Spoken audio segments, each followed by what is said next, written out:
បាននឹងឋានសួគ៌ទេសភាពរំងារូបខាងជាតិខៀវខ្ចីបីដូចតូចតន់នៅស្រកក្មេងជ័យជួបភ្លៀមហាក់ឬតីបងសែងស្នេហាប្រាសាទតាព្រំសំងំក្នុងព្រៃពីបងជួបស្រីហាដាមក្តីស្នេ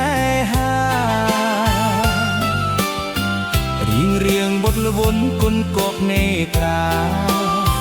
មានលក្ខីណាសមជាស្រីខ្មែរប្រាសាទតាព្រំខ្ញុំសូមវន្ទា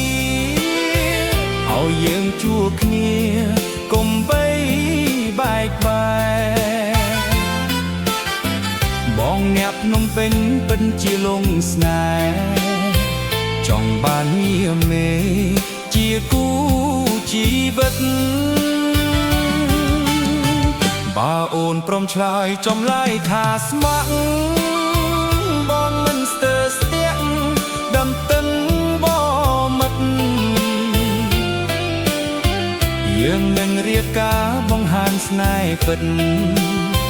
ញៀបមកឆ្ងាយចិត្តធ្វើជាសាបស្័យ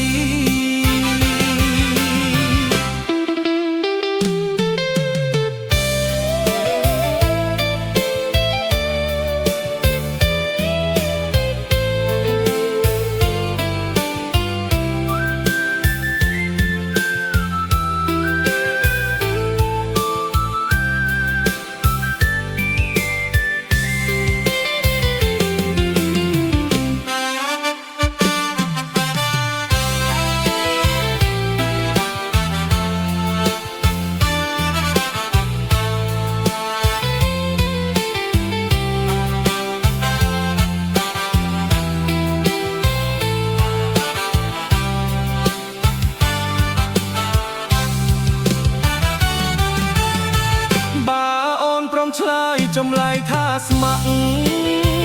បងមិនស្ទើរស្ទាក់ដំតឹងបមិត្តយើងនឹងរៀបការបង្ហាញស្នេហ៍ពិតញៀបមកឆ្ងាយចិត្តធ្វើជាសាបស្័យ